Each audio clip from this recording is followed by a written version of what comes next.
It's time to accelerate. Hi, I'm your host, Andy Paul. Join me as I host conversations with the leading experts in sales, marketing, sales automation, sales process, leadership, management, training, coaching, any resource that I believe to help you accelerate the growth of your sales, your business, and most importantly, you. Hello, and welcome to Accelerate. This is another edition of Frontline Friday with my very special guest, Bridget Gleason. Bridget, how are you today? Andy, doing super. How are you? Where are you? Super.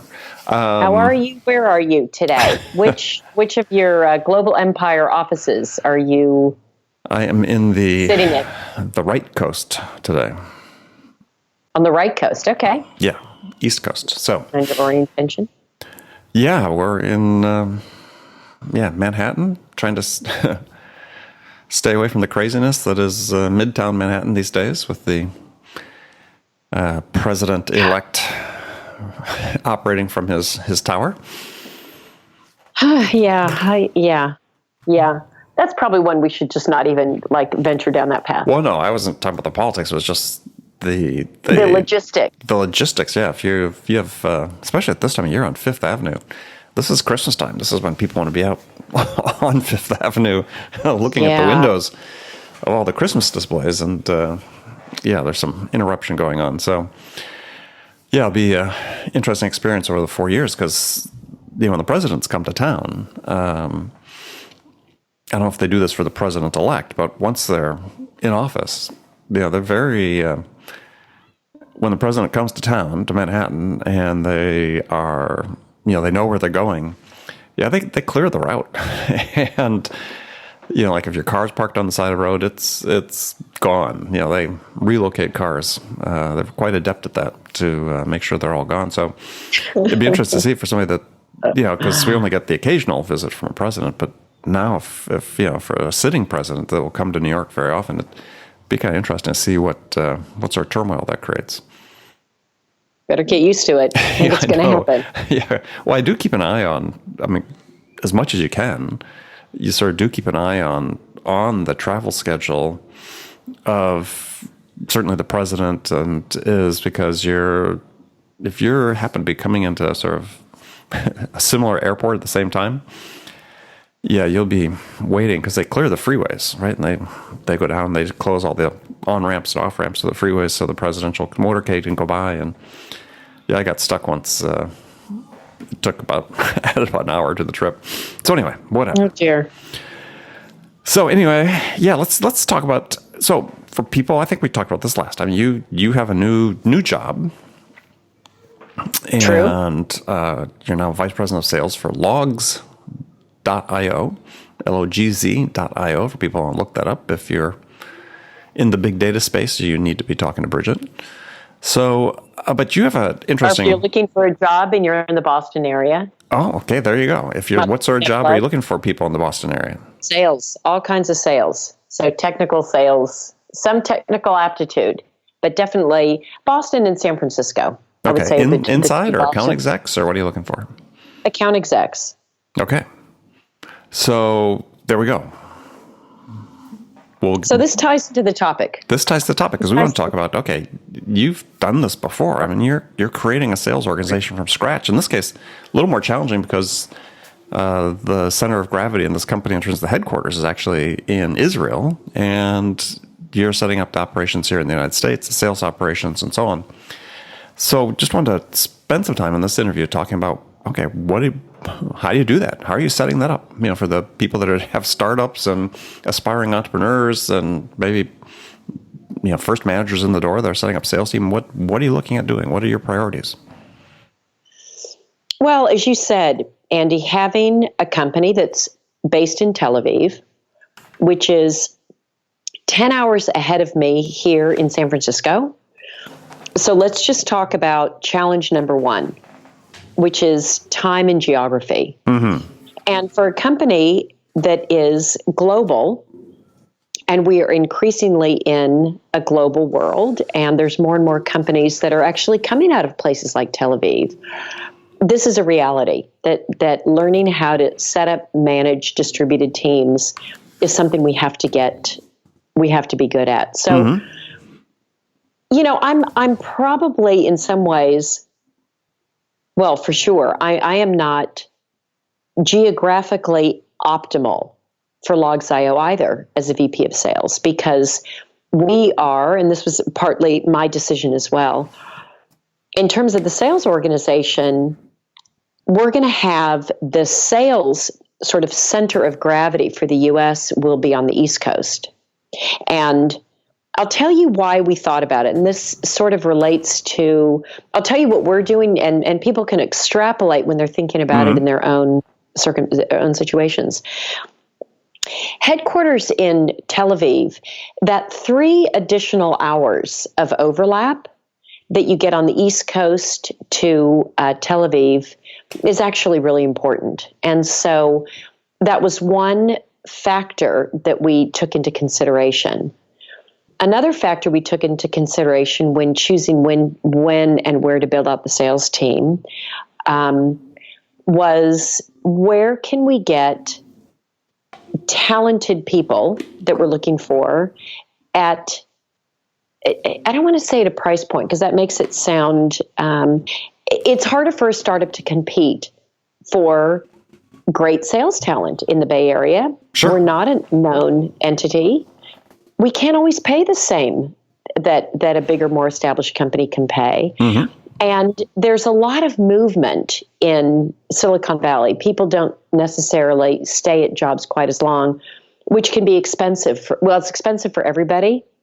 It can be super difficult for a small company. So that was another reason we thought the Boston market specifically, we've got a good pool of talent. 4 of there are 5 people on the executive team. 4 out of the 5 of us have lived in Boston. So we've got networks there, which is also very helpful. Our investors are there. Our lead investor with this last round is there. So just some very practical considerations that we made around where to physically locate a team.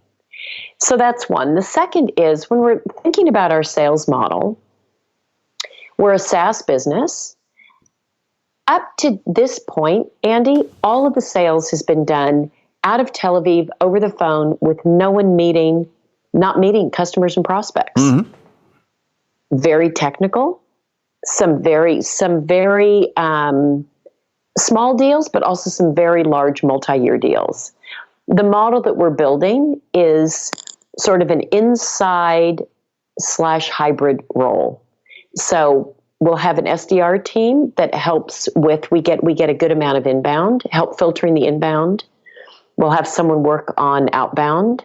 We'll have the account executives, let's say sort of a good, solid mid-range account executive, somebody that's had a couple years of experience but is looking to grow their career and handle sort of some SMB mid-market, but also grow. And that's kind of how we're thinking about it. Is let's start there. We know that that's where the majority of our targets are, kind of in that mid-market space. So we want to have the sales reps match and their experience match sort of the customer segment that we're going after. Got it. That's sort of a starting point. Maybe you can ask some questions in and around that. Well, sure. So now are you regretting having moved from Boston back to the Valley? Since you just moved from Boston a year ago. Yeah, for people who don't know, I moved. Yes. No, I came back. I came back for personal reasons, which I needed to. Sure. It's interesting. I will go and spend a lot of time in Boston. Could definitely move back to Boston. We'll always need a presence in the Bay Area. I found also, Andy, I don't know if I told you this, that when I was living in Boston, I was probably there 7 to maybe 10 days a month. I was back in the Bay Area at least a week a month. And then I was traveling in other places. So my primary home is United 22F. That's where I spend quite a bit of my time. Well, yeah, I'm familiar with that home. So I'm sure you are. Right. So I guess the question becomes, for a lot of people, this issue of remote management of teams, especially a small team at the beginning. it's pretty crucial because you got to set the culture, you got to set the vision in place, and make sure people are, aligned with what you're trying to achieve. So, what do you see as the particular challenges right now in this early stage to make sure that all gets set up appropriately? Well, the biggest challenge and the thing that we talk about internally right now is where people are located versus where we want them to be located. So I talked to somebody actually this morning. I'm hiring a sales ops person. Mm-hmm. Ideally, that person will be in Boston, where the center of gravity is. I've talked to some great candidates in the Bay Area. So the discussion we're having internally is, do we optimize on talent? Do we keep looking? I'm sure we can find a great person in Boston as well. Like, where do we optimize? I tend to be a location agnostic wherever I can, because I just think great talent is really hard to find. So one of the challenges we're having is, my network is here. My network is in the Bay Area. Mm-hmm. I do have a network in Boston, but I am a larger one here. So how do we balance location versus talent and known entities, and trying to create these mini pods of people that can be supportive of one another. And I think at what rate you hire and who is always a challenge. You hire too many salespeople too quickly, and you can get everybody frustrated. You wait too long, you may be behind the eight ball a bit. So trying to figure out what's the right time, understanding how long it takes to get someone onboarded, and really for us, creating a culture. We're one team. Well, that's the challenge, I think, with geographic diversity. I mean, I've certainly, as someone who's worked in 8 startups, worked directly, and many, many more that I advised, is that the issue of when you're getting started about where people are located, that is a tough one, because I have found that the most successful ones, quite frankly, were where people were all co-located. Exactly. And so, it's got to be a tough decision as you're thinking about that, because, as you said, finding good talent that's not located where you're, in Boston, let's say for you, and the challenges of getting everybody together, feeling like they're on the same team. There's all the hallway conversations, especially a new company, right? I mean, so many things are happening so fast, and sharing best practices and experiences, dealing with customers and so on. Those hallway conversations really become invaluable. And it's hard to replicate those. I know there's, we all use the technology, the collaboration tools and so on, but it's not quite the same. Well, and I think, Andy, this is a challenge we've got to figure out. And I think great companies are going to figure this out earlier, because what we're seeing increasingly is great employees are demanding, maybe is a strong word, but they're requiring flexibility in where they work, and they don't always want to live in the hubs where we may want them to live. And we're having to figure out how to accommodate them if we want them to be part of our company. And so I think about that a lot. How can I create an environment where people may be distributed, but we still feel like we're still able to have some of those conversations, and we're still, we feel connected. And we talk a lot about this at Logs.io because they're in Tel Aviv. Mm-hmm. The headquarters is in Tel Aviv, and there's no way getting around the fact that they need to be a distributed company and that they need to have a presence here. And so we have to figure it out. We want to minimize the friction by having these pods of people, as opposed to, I'd rather have 2 pods, 10 people in each pod, than 20 people geographically dispersed around the United States. Yeah, well, for sure. Right. Yeah. Agree 100% on that. So you're talking about it's a challenge. It is, yeah. So you're talking about the account execs earlier, that you're really looking for someone with pretty solid technical background. Well, technical aptitude. And this is, Andy, there are different schools of thought on this as well. My first job at Xerox, my hiring manager, and it was sort of the Xerox philosophy at that time, was you really screened for sales acumen. And because it's hard to teach certain emotional intelligence, how will you read people, work ethics, some really internal things, self-discipline and motivation, and those are hard to teach. And they would optimize on that, and their philosophy was, you get a smart person, you can teach them just about anything.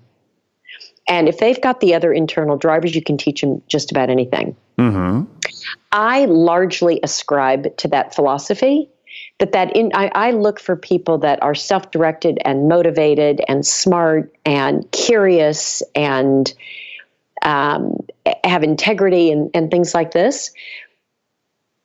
And I feel like we can teach them technical, but they have to have, when I say somebody that's been in a technical environment before, I want them they'll do better if they enjoy technology. If they have some technical aptitude or interest, they'll just enjoy the job more. And it's important to me that the people who I work with, and that they enjoy what they're doing and what they're learning and what the product is about, and that it's just interesting to them. So I look for people that have some technical, at least interest, curiosity, aptitude. Because I'm looking for a mid-level rep, mm-hmm. typically if they are interested, they will more likely have gravitated toward that kind of sales environment already. Yeah, I mean, what I look for in that type of role is someone that embodies what I call systems thinking. Right? That they, if they're not a real technical person themselves, that at least the aptitude extends to being able to understand how the whole system works together, right? Not just maybe the role that your particular piece of software fits, but does, but how it fits into the whole thing, right? That they see from end to end, that they have a bigger world view about this problem that the customer's trying to solve and the role you have in solving it. So to me, that's another layer. And I really like people. And I for years sold these large complex communication systems, and I had people that had some technical aptitude, but if they could really see the big picture, the chances of them succeeding were much. Well, first of all, that meant they were more curious because they'd gone out and learned and have this bigger picture orientation, which to me almost always translated into greater odds of sales success. Yeah, that's a really, really, really good point. How do you interview for that? That's a good question. It's.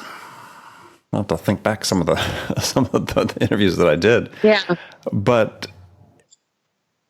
In some cases, it's just talking about what they've done, right? Mm-hmm. And how they approach solving an issue for a previous customer. And to me, that was one of the things I really wanted to dig into is, give me examples, hard examples of things that you have done.